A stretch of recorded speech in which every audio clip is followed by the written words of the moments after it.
يا أيها الناس اتقوا ربكم الذي خلقكم من نفس واحدة وخلق منها زوجها وبث منهما رجالا كثيرا ونساء واتقوا الله الذي تساءلون به والأرحام إن الله كان عليكم رقيبا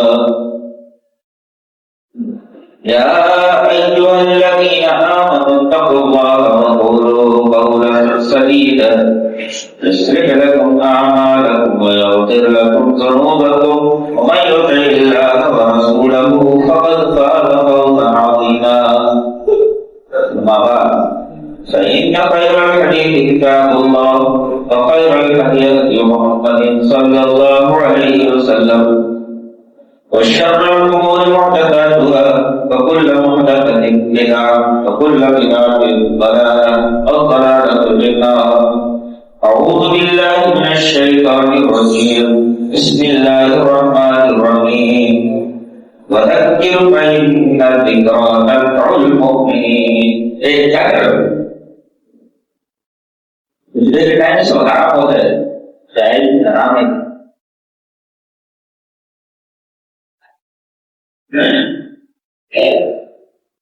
وقال رسول الله صلى الله عليه وسلم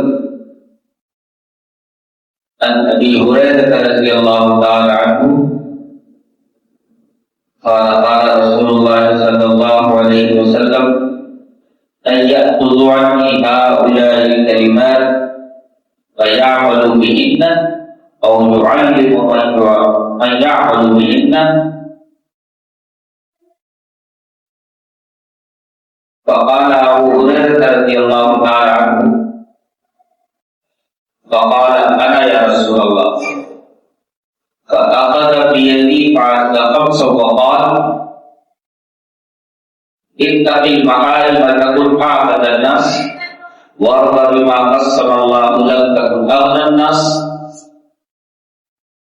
وأحسن إلى جارك تكن مؤمنا وأحب للناس ما تحب لنفسك تكن مسلما ولا تكثر الزهد فإن كثرة الزهد تميت القلب. رواه الترمذي وأبواب الزهد.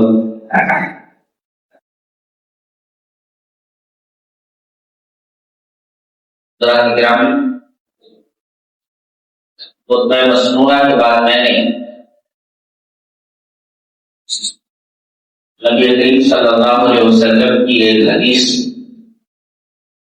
جسے امام ترمذی شریف کتاب الزہد کہتا ہے وہ میں نے پڑھا.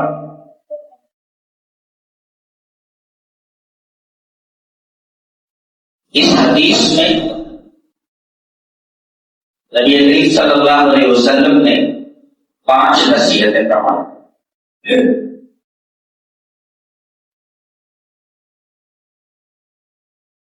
ایک نصیحت کا تعلق اعتقادیات سے یعنی عبادات سے،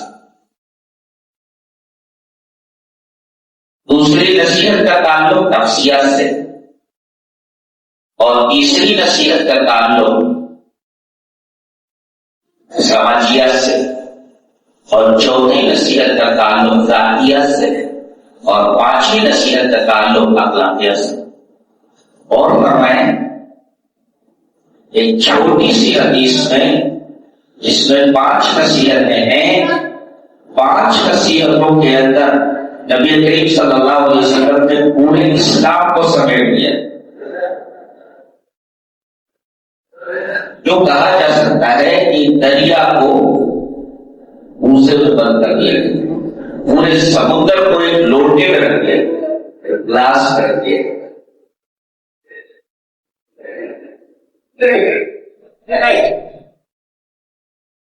آئیے ان نصیحتوں کی طرف چلتے ہیں. اور حقیقت تو یہ ہے کہ ان 5 نصیحتوں کے اوپر جو فرد عمل کر لے وہ فرد سدھر جائے، اور جو معاشرہ اس کے اوپر عمل کر لے، جو سماج اس کے اوپر عمل کر لے، وہ سماج سدھر جائے. جو محلہ اس کے اوپر عمل کر لے، محلہ سدھر جائے. نصیحتوں کے اوپر عمل کر لے وہ ملک سدھر جائے. آئیے اس حدیث کی طرف چلتے ہیں. حضرت ابو ہریرہ فرماتے ہیں، یعنی اس روایت کے راوی حضرت ابو ہریرہ.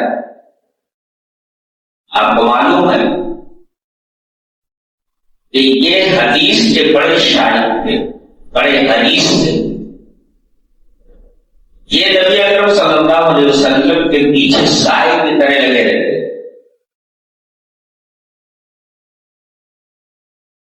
اور چاہتے یہ تھے کہ نبی کی کوئی ادا دیکھیں تو اس کو یاد کر لیں، اس کو نوٹ کر لیں. اسی وجہ سے تغیر حدیث میں جن ہستیوں کی 1000 سے زیادہ روایتیں احادیث کی کتابوں میں ملتی ہیں، ان میں سے ایک حضرت ابو ہریرہ جو وہ ہستی ہیں کہ جنہوں نے 1000 سے زائد احادیث نبی کریم صلی اللہ علیہ وسلم سے روایت. اور یہ وہ صحابی ہیں کہ نبی اکرم صلی اللہ علیہ وسلم نے ان کے حرص حدیث پر، حدیث کی طلب پر ان کی تحسین فرمائی ہے اور ان کی تعریف کی ہے. آئیے دیکھتے ہیں حدیث جس میں نبی اکرم صلی اللہ علیہ وسلم نے حضرت ابو ہریرہ کی حدیث کی حرص کے اوپر تحسین فرمائی ہے اور انہیں سراہا ہے، ایڈمائر کیا. حدیث وعن ابي هريره رضي الله تعالى عنه انه قال قيل يا رسول الله من اسعد الناس بشفاعتك يوم القيامه فقال رسول الله صلى الله عليه وسلم لقد ظننت يا ابا هريره الا يسالني عن هذا الحديث احد اول منك لما رايت من حرصك على الحديث اسعد الناس بشفاعتك يوم القيامه من قال لا اله الا الله قال سب من قلبی او نفسی. راہ البخاری کی کتاب علم. حضرت امام بخاری اس حدیث کو ایسے ہی کتاب العلم میں لائے ہیں. اس روایت کے راوی بھی حضرت ابو ہریرہ ہے، وہ اپنی بات بتا رہے ہیں. حضرت ابو ہریرہ فرما رہے ہیں کہ نبی کریم صلی اللہ علیہ وسلم سے پوچھا گیا، یہ نہیں کہہ رہے کہ میں نے پوچھا، وہ سیرے تمریز سے جاتا ہے. ایلا نبی صلی اللہ علیہ وسلم نے پوچھا ہے، یہ نہیں کہہ رہے کہ میں نے پوچھا. بعض لوگ ہوتے ہیں کہ کوئی اہم سوال ہوتا ہے تو کہتے ہیں ارے میں نے یہ اہم سوال مولانا سے پوچھا. لیکن آپ دیکھ رہے ہیں سوال کرنے کا اور سوال کے بارے میں بتانے کا اتنا شاندار طریقہ ہے اور اتنا اخلاص سے بھرا ہوا ہے، انکسار سے بھرا ہوا ہے، تواضع سے بھرا ہوا ہے کہ وہ یہ نہیں کہہ رہے کہ اتنا اہم سوال نبی سے میں نے کیا. وہ کہہ رہے نبی سے پوچھا گیا. جب پوچھنے والے یہ خود ہے کیا پوچھ رہے ہیں اور وہ دعا گارنٹی ہے، دعا ضرور قبول کی جائے گی. اب سارے امتی خوش ہو گئے کہ بھائی نبی کی وہ دعا گارنٹی ہے، آپ سب امتیوں کے لیے دعا کریں کہ سارے امتی معاف کر کے جائیں گے. حدیث کا آخری ٹکڑے میں اسی سوال کا جواب ہے. کہا گیا یہ سفارش ان کو پہنچے گی جنہوں نے اللہ کے ساتھ دنیا میں کچھ بھی شرک نہیں کیا ہوگا. اگر کچھ بھی شرک کر کے گیا ہوگا تو نبی اکرم صلی اللہ علیہ وسلم کی سفارش کے دائرے میں نہیں ہے. تو یہ حضرت ابو ہریرہ ہے، ان سے یہ روایت. وہ کہتے ہیں کہ نبی اکرم صلی اللہ علیہ وسلم ایک دفعہ لوگوں کے درمیان بیٹھے ہوئے تھے. اچانک آپ نے فرمایا سنو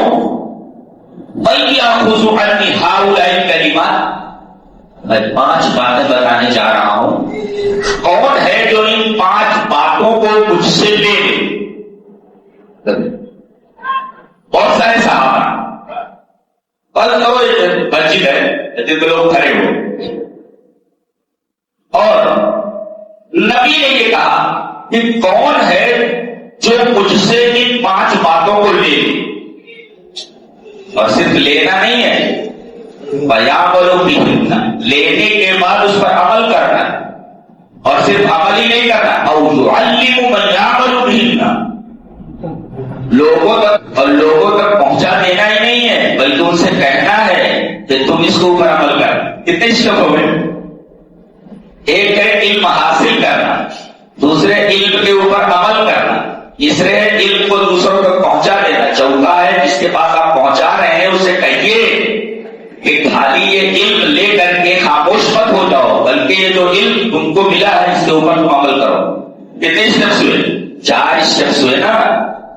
علم حاصل کرنا، علم کے اوپر عمل کرنا، علم کو دوسروں تک پہنچانا، پہنچانے کے بعد ان سے کہنا کہ اس کے اوپر عمل کرو. یہ 4 چیزیں اس کے اندر بتائی گئی. یعنی اگر علم نہ ہو تو عمل بیکار ہے. امام بخاری رحمۃ اللہ علیہ نے باب پڑھا ہے بخاری شریف میں، باب العلم قبل القول والعمل. یہ باب ہے علم کا قول سے پہلے اور عمل سے پہلے. کا مطلب امام بخاری اس کے تحت جو حدیث لا رہے ہیں یہ بتانے کے لیے کہ آدمی کوئی بات نہ بولے جب تک اسے علم نہ ہو اور کوئی عمل نہ کرے جب تک کہ اسے اس عمل کے بارے میں علم نہ ہو. کتنے لوگ ہیں بغیر علم بولتے تھے؟ حالانکہ مولوی بھی بہت سارے ایسے ہوتے انہیں مسئلہ معلوم نہیں ہوتا، ان سے کچھ سوال کرو کچھ بھی ٹیڑھا میڑھا جواب دے دیتے ہیں. واللہ عالم کی سوال کہتے ہیں کہ اللہ زیادہ جاتا ہے، اللہ زیادہ جاتا ہے. تو اس سے جو سوال کیا گیا اس کا جواب صحیح سے کیوں نہیں دے رہا ہے؟ اللہ زیادہ جانتا ہے اور مجھے معلوم نہیں ہے تو سوال کا جواب مت دے. وہ میدان عرفات میں عمرے کے ٹائم کچھ لوگوں نے کہا کہ اونٹ کی سواری کر لیں. اونٹ کی سواری نہیں کیا تھا جی، چاہ میں رسول نے سواری کی ہے، میں بھی بیٹھ کر کے دیکھتا ہوں کہ اونٹ پر کیسے سوار ہو کر کے آدمی سفر کرتا ہے. اور وہاں کچھ لوگ رہتے ہیں اونٹ چلانے والے، اونٹ کے اوپر بٹھانے والے. آئے ایک تو آیا دوڑتا محمد صلی اللہ علیہ وسلم بولتا ہے اونٹنی پر سواری کیجیے، رسول کی سنت ہے. وہ ہم لوگوں کو بتا رہا ہے، ہم لوگوں کو بتا رہا ہے کہ رسول کی سنت.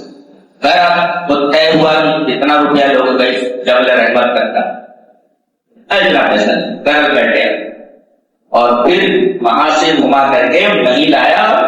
میں نے اس سے سوال کیا یا اخی بتائیں کیف کان رسول اللہ صلی اللہ علیہ وسلم یجلس علی ناقۃ مؤخرا و مقدما.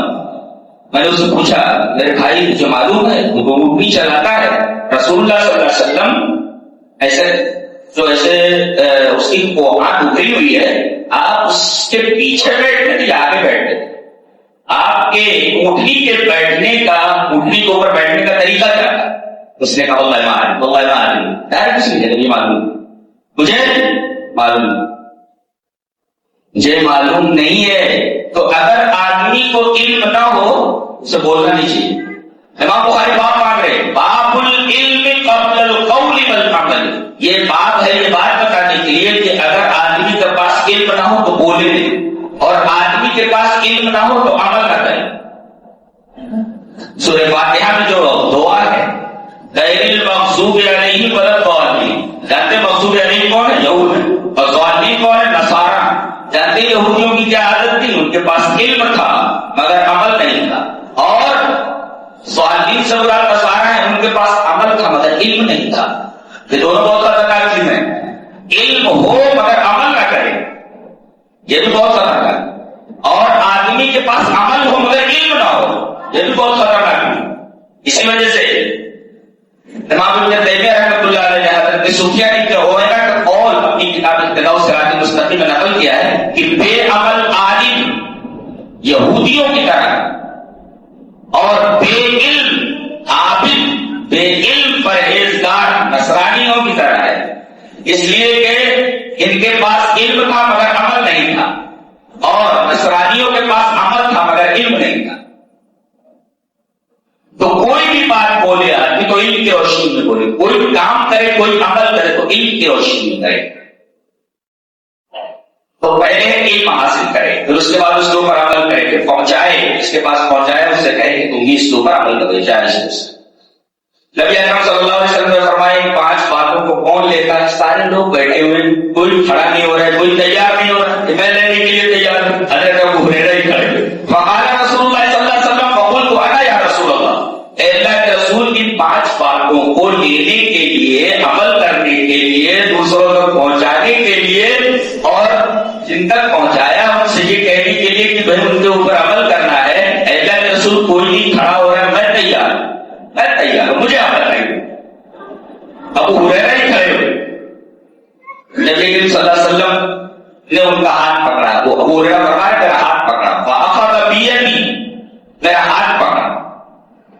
ہاتھ پکڑ کر کے کوئی بات بتانا اس بات کی دلیل ہے کہ مسئلہ بہت ہی اہم ہے، بہت ہی نازک ہے، اور سامنے والے کی توجہ بتلانے والے کی طرف مکمل مبذول ہونی چاہیے۔ نبی اکرم صلی اللہ علیہ وسلم کبھی کبھی کوئی بات بتانی ہوگی تو کنٹھا پکڑ لیتے تاکہ آدمی کی توجہ آپ کی طرف مبذول ہو جائے۔ کبھی کبھی ایسا ہوتا کہ سامنے والے کا ہاتھ اپنے ہاتھ میں لے لیتے تھے، جیسے عبداللہ ابن مسعود رضی اللہ تعالیٰ عنہ کو تشہد سکھانے کے لیے کہ تشہد کیسے نماز میں پڑھا جاتا ہے، حضرت عبداللہ ابن مسعود کا ایک ہاتھ آپ نے اپنے دونوں ہاتھوں میں لے لیا۔ بعض لوگ اس حدیث سے استدلال کرتے ہیں کہ سلام 2 ہاتھوں سے کیا جائے، غلط ہے، اس لیے کہ حضرت عبداللہ ابن مسعود کا ایک ہاتھ آپ کے 2 ہاتھوں کے درمیان ہے، اس سے یہ استدلال کرنا کہ 2 ہاتھوں سے سلام کرنا چاہیے بالکل غلط ہے، اس لیے کہ نبی کے 2 ہاتھ ہیں اور حضرت عبداللہ ابن مسعود کا ایک ہاتھ ہے، اس سے 3 ہاتھ ثابت ہوتا ہے، 2 ہاتھ ثابت نہیں۔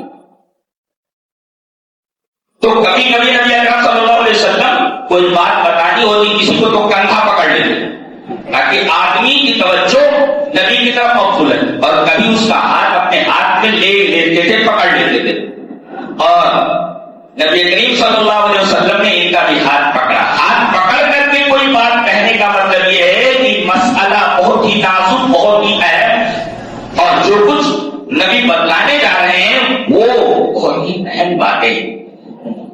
اخذ بیدی، میرا ہاتھ پکڑا۔ تمام لوگ سن رہے ہیں، حضرت ابو ہریرہ کا ہاتھ پکڑ کر کے آپ نے 5 چیزیں گنائی، بعد کا خمسا، کاؤنٹ شمار کیا آپ نے، 5 چیزیں آپ نے شمار کرائی، 5 چیزیں آپ نے بتائی، بعد کا خمسا۔ پہلی چیز، پہلی نصیحت، اتق المحارم تکن اعبد الناس، یہ پہلی نصیحت، اللہ کی حرام کردہ چیزوں سے سب سے بڑا عبادت گزار ہو جائے گا۔ آج لوگ کیا سمجھتے ہیں، زیادہ سے زیادہ نمازیں پڑھ لو تو عبادت گزار مانے جاؤ، جو جتنا بڑا نمازی ہو اتنا بڑا عبادت گزار، چاہے وہ کتنا زیادہ حرام کھاتا ہو، کتنا ہی کانٹا مارتا ہو، اور اس کی پوری کمائی حرام رزق کے اوپر ہو، کہیں گے سب سے بڑا عبادت گزار، اس لیے کہ وہ نماز میں اگلی سب میں رہتا ہے۔ نماز میں اگلی سب میں رہنے سے کوئی آدمی عبادت گزار نہیں بن جاتا۔ بعض لوگ کہتے ہیں کہ آدمی زیادہ سے زیادہ تسبیح پڑھے، 100 دانوں والی تسبیح، 1000 دانوں والی تسبیح، بس تسبیح پڑھتا ہے کتنا بڑا عابد ہے۔ تو بعض لوگ یہ سمجھتے ہیں کہ جو زیادہ تسبیح پڑھے وہ بڑا عابد ہے۔ یہاں سب سے بڑا عابد کون ہے؟ نبی نے بتایا کیا، اتق المحارم تکن اعبد الناس، اللہ نے جن جن چیزوں کو حرام کیا ہے اس سے دور رہے، سب سے بڑا عابد بن جائے۔ آج کتنے لوگ ہیں جو اللہ کی حرام کردہ چیزوں سے بچتے ہیں؟ اللہ نے سود کو حرام قرار دیا ہے، کتنے مسلمان کو کھاتے؟ اللہ نے رشوت کو حرام قرار دیا ہے، کتنے لوگ ہیں جو کھاتے؟ اللہ نے غصب کو حرام قرار دیا ہے، کتنے لوگ ہیں جو حرام کام کرتے ہیں؟ ایک بات بولتا ہوں، یہ ہو چاہیے، ایک آدمی بہت ساری نمازیں لے کر اللہ کے پاس پہنچ رہا ہے، ایک آدمی بہت سارے روزے لے کر کے پہنچ رہا ہے، ایک آدمی بہت ساری زکات لے کر کے پہنچ رہا ہے، اللہ فرمایا اٹھا کر جہنم میں ڈال دو۔ چلیے وہ حدیث پڑھ لیتے پہلے، پھر اس حدیث کو پڑھاتے ہیں۔ حدیث باہر ابی ہریرہ رضی اللہ تعالیٰ عنہ ان رسول اللہ صلی اللہ علیہ وسلم قال اتدرون ما المفلس؟ قالوا المفلس فينا من لا درهم له ولا متاع وقال ان المفلس من امتی یاتی یوم القیامت بصلاۃ وصیام وزکاۃ ویاتی قد شتم هذا وقذف هذا وسفك دم هذا واكل مال هذا وضرب هذا فيؤتى هذا من حسناته وهذا من حسناته فإن فنيت حسناته قبل أن يقضى ما عليه أخذ من خطاياهم قد طرحت عليه ثم طرحت في النار. رواه مسلم کی کتاب البر والصلۃ والعدل. حضرت امام مسلم رحمۃ اللہ علیہ حدیث کی کتاب ان کی اور مسلم شریف اس میں لائے کتاب البر کے اندر. اور اس روایت کے راوی بھی اتفاق سے حضرت ابو ہریرہ ہی ہیں. حضرت ابو ہریرہ فرماتے ہیں کہ رسول اللہ صلی اللہ علیہ وسلم نے ایک دفعہ صحابہ کرام بیٹھے ہوئے تھے. آپ نے ایک سوال کیا. ایک سوال کرتا ہوں جواب دو. نبی صلی اللہ علیہ وسلم کبھی کبھی لوگوں سے سوال کرتے تھے اور جب وہ لوگ جواب نہیں دے پاتے تھے تو خود آپ جواب دے. ایک دفعہ آپ نے پوچھا بتاؤ کہ کون سا درخت ہے جو مسلمان کی طرح ہوتا ہے؟ کون سا ایسا پیڑ ہے، کون سا ایسا پیڑ ہے جو مسلمان کی طرح ہوتا ہے؟ کوئی جواب نہیں دے پایا. تو نبی نے اس کا جواب. یہاں نبی کریم صلی اللہ علیہ وسلم نے لوگوں سے ایک سوال پوچھا. ایک سوال پوچھتا ہوں، فقیر کس کو بولتے؟ فقیر فقیر بیگر منگا کس کو بولتے؟ صحابہ کرام نے کہا کہ رسول المفلس فینا من لا درہم له ولا متاع. ہمارے درمیان بھیک منگا اس کو بولتے ہیں، فقیر اس کو بولتے ہیں جس کے پاس روپیہ پیسہ نہ، من لا درہم له ولا متاع جس کے پاس درہم و دینار نہ اور روپیہ پیسہ نہ، آپ کو بولتے ہیں بھیک منگا فقیر. آپ نے فرمایا میں دنیا کے بھیک منگے کی بات نہیں کر رہا، میں آخرت میں بھیک منگے کی بات کر رہا ہوں، آخرت میں مفلس کی بات کر رہا ہوں. صحابہ کرام نے کہا اللہ و رسول اللہ اور اس کے رسول زیادہ جانتے. آپ نے فرمایا سنو آخرت کا بھیک منگا کون ہوگا؟ میں بولتا ہوں کیا ان المفلس من امتی، میری امت کا بھیک منگا وہ ہوگا یاتی یوم القیامہ جو قیامت کے دن آئے گا بصلاۃ نماز لیے ہوئے ہوگا، وصیام اور سارے روزے رکھ کر کے آیا ہوگا، وزکات اور ساری زکاتیں دے کر کے آیا ہوگا، صدقہ و خیرات کر کے آیا ہوگا. دیکھو نماز بھی ہے، روزے بھی ہیں اور زکات. لیکن ویاتی قد شتم هذا کسی کو گالی دے کر آیا، وہ قذف هذا کسی کے اوپر الزام لگا کر آیا، وہ اکل مال هذا کسی کا مال کھا کر آیا، حرام کھا لیا اس نے، وہ سفک دم هذا کسی کا مرڈر کر کے آیا، خون بہا کر آیا، وہ ضرب هذا ہاتھ اور پیر سے کسی کو مارا ہے. تو ظالم اور مظلوم جس کو مارا گیا اس کو، مال کھایا گیا اس کو، ظالم اور مظلوم دونوں کو کھڑا کر دیا جائے. ظالم سے کہے گا مظلوم کہ تو نے میرے ساتھ ایسا کیا. اللہ فرمائے گا تو بدلہ اس طرح ہوگا یہاں تو اس کے پاس تو ہے نہیں، ننگا ہے، پیسے ویسے تو ہے نہیں، یہ تو دنیا ہے نہیں، ننگا ہے، بدن پر کپڑا ہی نہیں ہے، تو چل تیری جو نیکیاں ہیں وہ مظلوم کو دے دی جائیں. ساری نیکیاں دے دی جائیں گی مظلوم کو جس کا مال کھا کر کے آئے. یہ جتنی نمازیں ہیں، جتنے روزے ہیں، جتنی زکاتیں ہیں، جتنی صدقہ و خیرات ہیں، جو نیکیاں ملی ہیں وہ نیکیاں اس کو دے دی جائیں گی. اور اگر معاملہ برابر ہو گیا تب تو ٹھیک ہے، ورنہ مظلوم کے گناہ اس کو بتا دیے جائیں گے. معاملہ برابر، نیکیاں تو گئی، اس کے گناہ بھی اس کو بتا دیے جائیں گے اور اس کو اٹھا کر کے جہنم میں پھینک دیا جائے گا. سوال یہ ہے کہ یہ آدمی نمازیں لے کر کے گیا، یہ آدمی روزے لے کر کے گیا، یہ آدمی زکاتیں لے کر کے گیا ہے، یہ جہنم میں کیوں چلا گیا؟ نماز تو پڑھتا تھا، روزے تو رکھتا تھا، زکات اور صدقہ و خیرات تو کرتا تھا، لیکن جہنم میں بطور فنار جہنم میں پھینک دیا گیا. کیوں بھائی؟ اس لیے کہ یہ مال حرام کھا کر کے آیا ہے. تو سب سے بڑا آدمی وہ نہیں جو بہت زیادہ نمازیں پڑھتا ہو، سب سے بڑا آدمی وہ نہیں جو تسبیح گھما رہا ہو، سب سے بڑا آدمی وہ نہیں بہت زیادہ اللہ کی راہ میں خرچ کر رہا ہو. سب سے بڑا آدمی وہ ہے جو اللہ کی حرام کرنا چیزوں سے بچے. اللہ نے جن چیزوں کو حرام کر دیا. اب میں آپ سے سوال کروں، اللہ نے جن چیزیں حرام کی سب سے بڑی حرام چیز کون سی؟ اس سے بڑی حرام چیز کوئی ہے نہیں. شرک. اگر آدمی شرک کر کے گیا ہے تو سب سے بڑا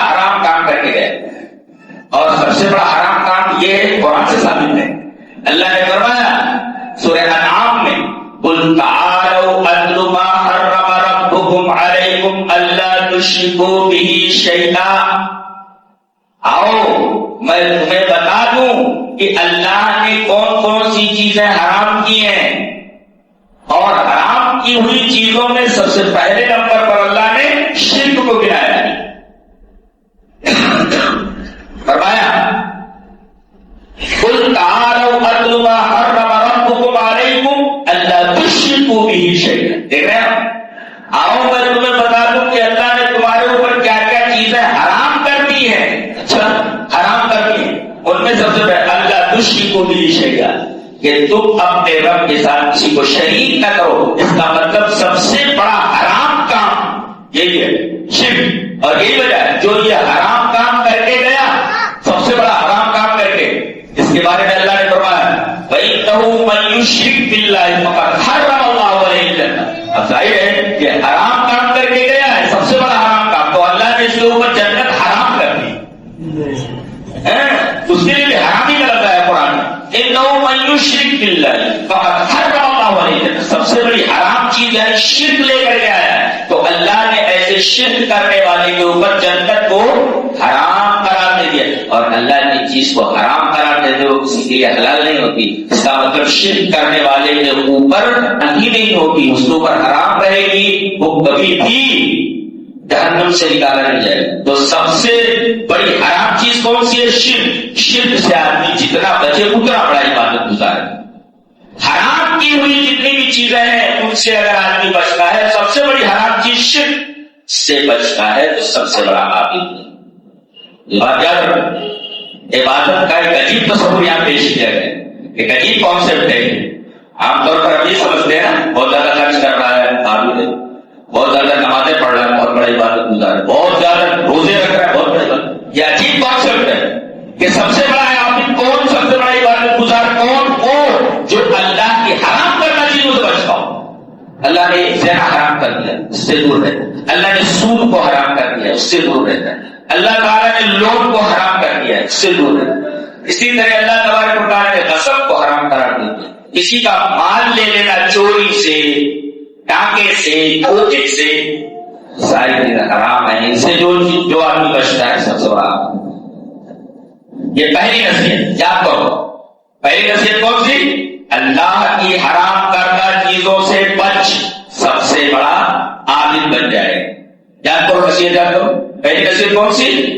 اللہ کی حرام کردہ چیزوں سے بچ، سب سے بڑا عابد بن جائے گا، یہ پہلی نصیحت۔ دوسری نصیحت وَارْضَ بِمَا قَسَّمَ اللَّهُ لَكَ تَكُنْ أَغْنَى النَّاسِ، اللہ نے جو تیری قسمت میں لکھ دیا ہے اس کے اوپر راضی ہو جا، سب سے بڑا غنی ہو جائے۔ سب سے بڑا سیٹ کون؟ یہاں عجیب کانسیپٹ ہے، ہم یہ سمجھتے ہیں کہ جس کے پاس سب سے زیادہ روپیہ ہو سب سے بڑا سیٹ ہے، جس کو عجیب عجیب باتیں کہی گئی۔ ہم کیا سمجھتے تھے کہ جو نمازیں زیادہ پڑھتا ہو، روزے رکھتا ہو، زکات دیتا ہو اور اچھے کام کرتا ہو سب سے بڑا آدمی ہے۔ یہاں دوسری بات بتائی گئی، اللہ کے حرام کردہ چیزوں سے سب سے بڑا پرہیزگار، اور یہاں پوچھا جائے سب سے بڑا سیٹ کون سا؟ اغنی الناس، لوگوں میں سب سے زیادہ غنی، لوگوں میں سب سے بڑا مالدار، کہتے ہیں جس کے پاس بنگلے ہوں، جس کے پاس بہت ساری دکانیں ہوں، جس کے پاس کاریں ہوں، وہ سب سے بڑا سیٹ ہے۔ حدیث میں بیان کیا گیا ہے وہ سیٹ ویٹ کچھ بھی نہیں ہے۔ سیٹ کون ہے سب سے بڑا؟ اللہ نے اس کی قسمت میں جو لکھ دیا اس کے اوپر راضی برضا ہو جائے۔ 10 روپیہ دے تب بھی خوش ہو جائے، 1 کروڑ دے دے، 10 کروڑ دے تب بھی خوش، 10 روپیہ ملے تب بھی خوش ہے، میری قسمت میں لکھا جاتا ہے، اور 10 کروڑ بھی مل جائے تب بھی خوش ہے۔ تو یہ سب سے بڑا غنی ہے۔ اسی وجہ سے کہا گیا کہ غنی بننا ہے سب سے بڑا طریقہ اختیار کرو۔ حدیث میں رہتے ہیں، بہت پیاری حدیث ہے، یہ سناتا ہوں حدیث اتفاق سے، وہ حدیث میں حضرت ابو ہریرہ سے قال ابي هريره رضي الله تعالى عنه قال رسول الله صلى الله عليه وسلم انظروا الى من هو اسفل منكم ولا تنظروا الى من هو فوقكم فانه اجدر الا تذكروا نعمه الله عليكم۔ رواہ الترمذی کی ابواب صفت القیامہ، امام ترمذی شریف میں یہ روایت کہاں انہوں نے قیامت کا چیپٹر باندھا ہے کہ حدیث میں موجود۔ حضرت ابو ہریرہ فرما رہے ہیں کہ نبی اکرم صلی اللہ علیہ وسلم نے ایک بڑی پیاری بات فرمائی، کہا کہ ہمیشہ اپنے سے نیچے کو دیکھو، انظروا الی من هو اسفل منکم، تم ہمیشہ اپنے سے نیچے کو دیکھو، ولا تنظروا الی من هو فوقکم، اپنے سے اوپر والے کو مت دیکھو۔ کیوں؟ اپنے سے نیچے والے کو دیکھو، اپنے سے اوپر والے کو نہ دیکھو، وجہ بتائیے۔ فإنه أجدر ألا تزدروا نعمت اللہ علیہ، اس لیے کہ اللہ نے جو نعمتیں تمہیں دی ہیں کہیں تم ان نعمتوں کے اندر عیب نہ لگانے بیٹھ جاؤ، ارے اس کو تو کار دے دی مجھے سائیکل نصیب نہیں ہے، یہ ناشکری ہے۔ تو سب سے بڑا غنی وہ ہے جو ہمیشہ اللہ کا شکر ادا کرے، اور اللہ کا شکر ہمیشہ کب ادا کرے گا آدمی؟ جب آدمی ہمیشہ اپنے سے نیچے کو دیکھے گا، جب نیچے والے کو دیکھے گا کہے گا اللہ تیرا شکر ہے کم سے کم اس سے تو اچھا ہوں، اور جب اوپر والے کو دیکھے گا تو ناشکری پیدا ہوگی، یہ میں ہی رہ گیا تھا، یہ میرے پاس سائیکل اور یہ اس کو جو ہے کار مل گئی، اور یہی ناشکری شیطان سے ہوئی۔ اللہ نے شیطان کے ساتھ تمام فرشتوں سے کہا کہ آدم کو سجدہ کرو، تمام فرشتوں نے سجدہ کر لیا، اس نے سجدہ نہیں کیا۔ جانتے ہو اس وجہ اس نے کیا بتائی؟ آدم نبی کر رمضا لیا، اس کو تو نے میرے اوپر کر دیا، میں تو آگ سے بنا ہوا ہوں، یہ مٹی سے بنا ہوا ہے، تو نے مجھ کو نیچا کر دیا، اس کو اونچا کر دیا۔ تو ہمیشہ آدمی کو اپنے سے نیچے والے کو دیکھنا چاہیے، تو دل میں شکر کا جذبہ پیدا ہوگا، اوپر والے کو دیکھے گا تو ناشکری کا جذبہ پیدا ہوگا، اور ہر حال میں آدمی شکر گزار بننا ہے، سب سے بڑا غنی وہی ہے، سب سے بڑا مالدار وہی ہے۔ سمجھ بات ہے؟ سب سے بڑا مالدار کون؟ ہر حال میں اللہ کا شکر ادا کرے گا، اور ہر حال میں اللہ کا شکر ادا کب کرے گا؟ جب وہ اپنے سے نیچے کو دیکھے گا۔ یہ نبی نے فرمایا انظروا الی من هو اسفل منکم، جو تم سے اسفل ہے، نیچے والے، تو شکر کا جذبہ بنانا اس سے تو اچھا ہو۔ حضرت سعدی کے بارے میں ہے کہ وہ ایک مسجد میں گئے، گلستان میں واقعہ لکھا ہوا ہے، تو ان کے پیروں میں جوتے تھے، تپتی ہوئی سیڑھیوں کے اوپر بیچارے چڑھتے ہوئے مسجد میں گئے، کہنے لگے اللہ میں اتنا غریب ہوں، پیروں میں جوتے نہیں۔ نماز پڑھ کر جب واپس ہوئے دیکھا کہ ایک آدمی نیچے سیڑھیوں کے بھیک مانگ رہا ہے اور اس کے دونوں پیر کٹے ہوئے، کہا کہ اللہ تیرا شکر ہے میرے پیروں میں جوتے نہیں ہیں لیکن میرے پاؤں کو سلامت ہے۔ تو ہمیشہ اپنے سے نیچے کو دیکھو تو آدمی کے دل میں شکر گزاری کا جذبہ پیدا ہوگا۔ یہ دوسری نصیحت جو بہت پیاری ہے، سب سے بڑا سیٹھ کون؟ تو ہر حال میں اللہ کا شکر ادا کرے، اور ہر حال میں اللہ کا شکر کون ادا کرے گا؟ تو ہمیشہ اپنے سے نیچے کو دیکھے گا، اوپر کو نہیں۔ پہلی نصیحت اللہ کے حرام کردہ چیزوں کا سب سے بڑا عامل ہو جائے گا۔ دوسری نصیحت اللہ نے تیرے حق میں تیری نسبت میں جو لکھ دیا ہے اس کے اوپر راضی ہو جا، سب سے بڑا سیٹ ہو جائے گا۔ آپ ایک سوال کر سکتے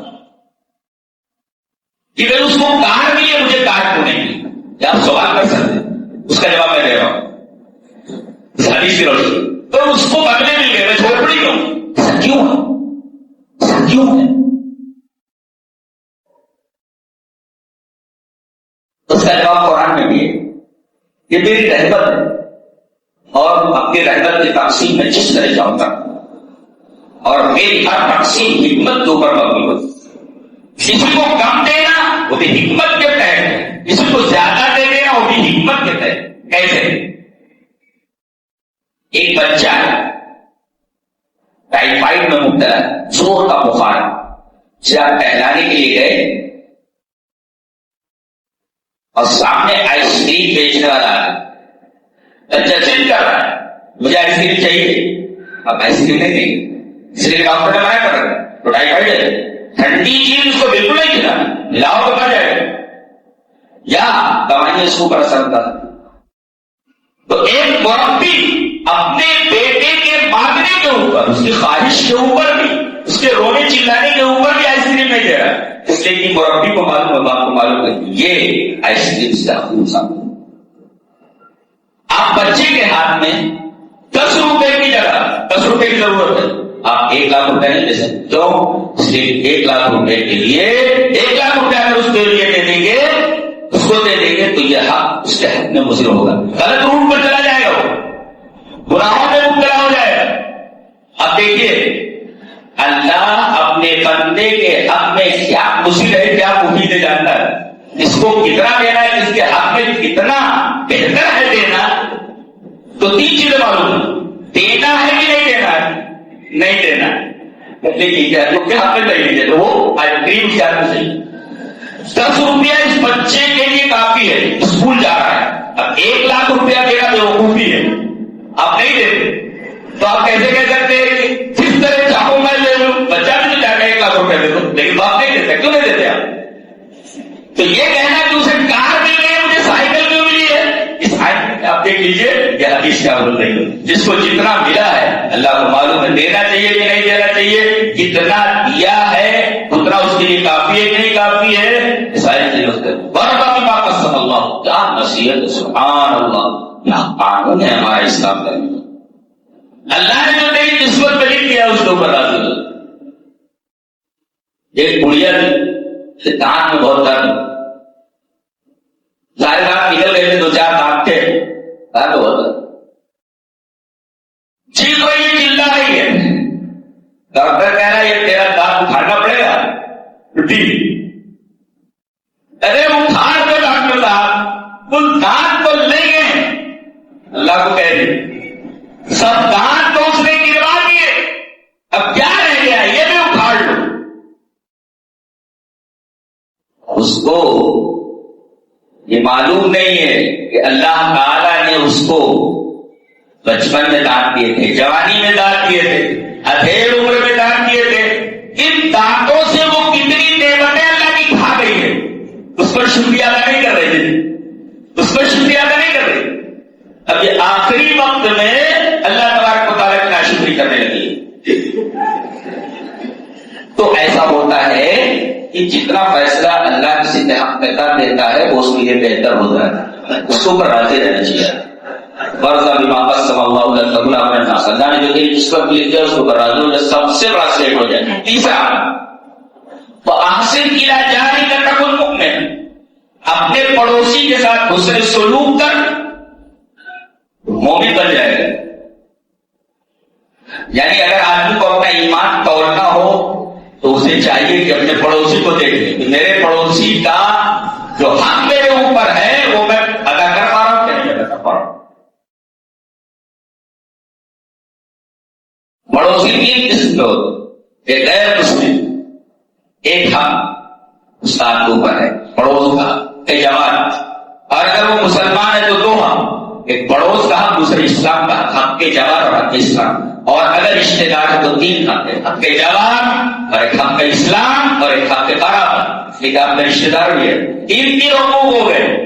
اور حضرت عبداللہ بن عمر کی روایت مسلم شریف کتاب البر کے اندر ہے، روایت اس طرح قال عبداللہ بن عمر رضی اللہ تعالیٰ عنہ قال قال رسول اللہ صلی اللہ علیہ وسلم ما زال جبریل یوصینی بالجار حتی ظننت انه سیورثه، رواہ مسلم کی کتاب البر، یہ بات مسلم شریف کی حضرت عبداللہ بن عمر سے، حضرت عبداللہ بن عمر فرماتے ہیں کہ رسول اللہ صلی اللہ علیہ وسلم نے فرمایا ایک دفعہ حضرت جبرائیل میرے پاس آئے اور وہ میرے پڑوسیوں کے بارے میں اتنی زیادہ وصیت کر رہے تھے کہ میں ڈر گیا کہیں ایسا تو نہیں کہ وراثت میں بھی پڑوسی کا حصہ لگا دیا جائے۔ سے پتہ چلتا ہے کہ پڑوسی کا پڑوسی کے اوپر کتنا حق ہوتا ہے۔ آدمی کو اپنا ایمان اگر توڑنا ہے تو دیکھ لے کہ میں پڑوسیوں کے ساتھ کیسا ہوں۔ احسن کیا جائے گا تکن مومن، تو اپنے پڑوسی کے ساتھ حسن سلوک کا تو مومن ہو جائے۔ آج ایک عبداللہ کو اپنے پڑوسی عبد الرحمان سے کتنی تکلیف ہے، یہ کسی کے اوپر کوشش نہیں، ایک عبداللہ کو عبد الرحمان سے تو اس کا پڑوسی کتنی تکلیف، ایک عبداللہ کو ایک عبد الرحمان سے جو اس کا پارٹنر ہے کتنی تکلیف۔ آج لوگوں کو معلوم ہوتا کہ پڑوسی کا ایک پڑوسی کو اوپر کیا بعد فرمایا گیا وَأَحِبَّ لِنَفْسِكَ مَا تُحِبُّ لِنَفْسِكَ تَكُنْ مُسْلِمًا، جو اپنے لیے پسند کرتا ہے دوسروں کے لیے پسند کر تو مسلمان ہو جائے. کیا آپ چاہتے ہیں کہ بھئی میری غیبت کوئی کرے؟ آپ بھی اس کی غیبت کرو. کیا آپ چاہتے ہیں آپ کی بیوی یا آپ کی بچی کے اوپر کوئی غلط نگاہ سے دیکھے؟ آپ کو مت کی. آپ نہیں جانتے کہ کوئی میرا مال کھا لے، آپ بھی کسی کا. آپ چاہتے ہیں کہ پیسہ پورا تو وہ مال مجھے اچھا ملے.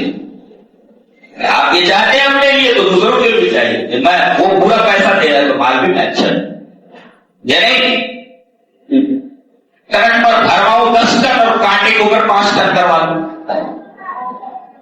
غلط ہے یہ. وَأَحِبَّ لِلنَّاسِ مَا تُحِبُّ لِنَفْسِكَ تَكُنْ مُسْلِمًا، جو اپنے لیے پسند کرتے ہو دوسروں کے لیے پسند کرو تو مسلمان ہو جاؤ گے. اس کا مطلب یہ ہوا کہ اپنے لیے کچھ پسند کرنا ہے، دوسروں کے لیے کچھ پسند کرتا ہے، وہ اپنے اسلام کے اوپر نظر ثانی کرے. اس کا اسلام پر تو نہیں. خیر جب ایک نقطہ ذہن رکھے، اللہ کے رسول نے فرمایا پڑوسی کے ساتھ اس نے سلوک کر تو مومن ہو جائے، اور جو اپنے لیے پسند کرتا دوسروں کے لیے پسند کر تو مسلمان ہو جائے. یہ دونوں میں فرق کیا ہے؟ پڑوسی کے ساتھ اس نے سلوک کرنا ایمان کے علاوہ، اور جو اپنے لیے پسند کرے دوسروں کے لیے پسند کرے اسلام کے علاوہ. مسلم احمد کی ایک روایت سے بات ہے. حدیث وعن ابي هريره رضي الله تعالى عن النبي صلى الله عليه وسلم قال المسلم من سلم الناس من لسانه ويده والمؤمن من امنه الناس على دمائهم واموالهم. رواه مسلم.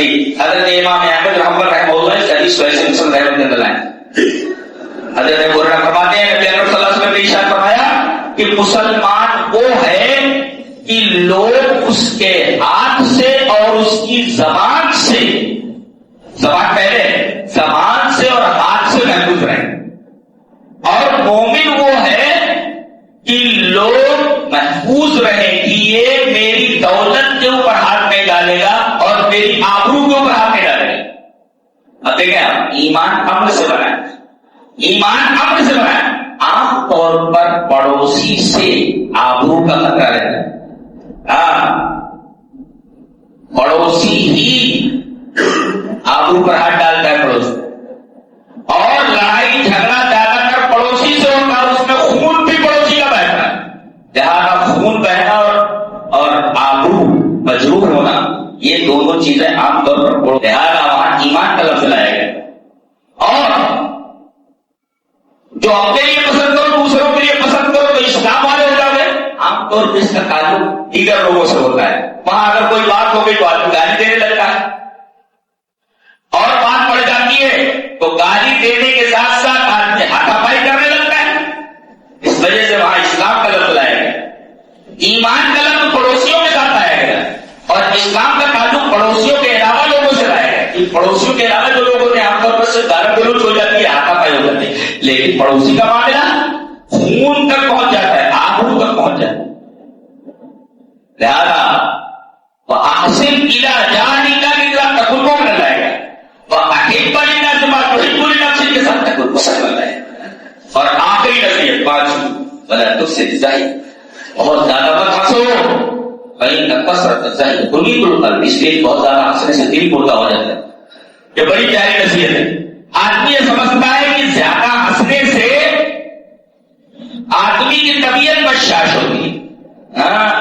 فرمایا گیا معاملہ الٹا ہے، زیادہ ہنسنے سے آدمی کا دل مردہ ہو جاتا ہے. اسلام یہ چاہتا ہے کہ میرے ماننے والے ذمہ دارانہ زندگی گزارے. جانتے ہیں تو بہت زیادہ ہنستا ہے اس کے غیر ذمہ دار ہونے دے رہا ہوں، اس کو کوئی کام نہیں، ہنس رہا. جس کے اوپر کتنی ذمہ داری ہوتی ہے، جیسے بیٹے کی ذمہ داری ہے، اس کی پڑھائی کی ذمہ داری ہے، دکان کی ذمہ داری ہے، بیٹی کی شادی کی ذمہ داری ہے، بیٹے کی پڑھائی کی ذمہ داری ہے. یہ دنیا پر ذمہ داری کانے کے اوپر وہ آدمی ہنسے گا. جہاں پیدا ہوا ہنسنا گویا بہت زیادہ ہنسنا یہ غیر ذمہ دار ہونے کے علاوہ جس کو کوئی کام نہیں رہتا، حقیقت میں ناکارے جگہ چھوڑتے، یہ سب زیادہ ہنستے.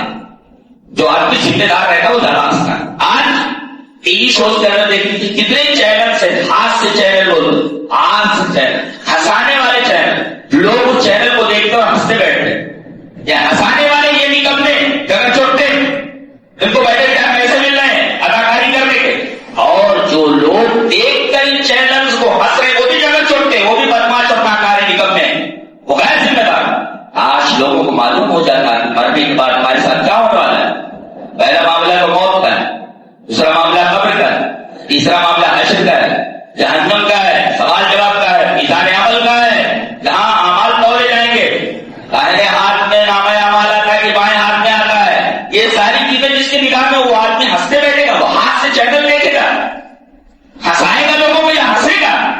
ہنسنا اور ہنسانا یہ انتہائی غیر ذمہ دارانہ حرکت ہے۔ اسلام یہ چاہتا ہے کہ میرے ماننے والے ذمہ دارانہ زندگی بسر کریں، اور بات بات پر ہنسنا، بہت زیادہ ہنسنا یہ غیر ذمہ دارانہ زندگی ہے، غیر ذمہ دار ہونے کی علامت ہے۔ اس سے آدمی کا دل مردہ ہو جاتا ہے، آدمی کی لائف نہیں بڑھتی بلکہ آدمی کی لائف گھٹ جاتی ہے زیادہ ہنسنے سے، اس لیے کہ حدیث بتا رہی ہے آدمی کا دل مر جاتا ہے۔ اور آپ کو معلوم ہے کہ مجھے یہ ڈر ہے دل زندہ تو نہ مر جائے کہ زندگانی عبادت ہے تیرے جینے سے، آدمی کا دل جب تک زندہ ہے تب تک آدمی زندہ ہے، آدمی کا دل مر جائے تو آدمی چلتی کی لاش، اس کا کچھ بھی نہیں ہے، آدمی کا دل زندہ ہونا چاہیے۔ اور یہ زیادہ ہنسنا آدمی دل کو مردہ کرتا ہے۔ پانچوں نصیحتوں کو میں سے ریپیٹ کرو، ذہن نشین کرو۔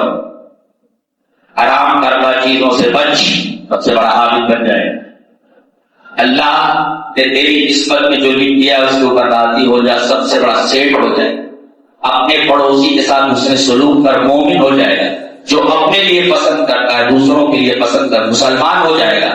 زیادہ مت ہنس، اس لیے کہ زیادہ ہنسنا دل کو مردہ کر دیتا ہے۔ پھر سے ریپیٹ کر لو، اللہ کے حرام کرنا چیزوں سے بچ، سب سے بڑا پرہیزگار بن جائے۔ اللہ نے تیری قسمت میں جو لکھ دیا ہے اس کے اوپر راضی ہو جائے، سب سے بڑا سیٹ ہو جائے۔ اپنے پڑوسی کے ساتھ اسے سلوک کر مومن ہو جائے، اور جو اپنے لیے پسند کرتا ہے دوسروں کے لیے پسند کر مسلمان ہو جائے گا۔ زیادہ مت ہنس، اس لیے کہ زیادہ ہنسنا دل کو مردہ کر دیتا ہے۔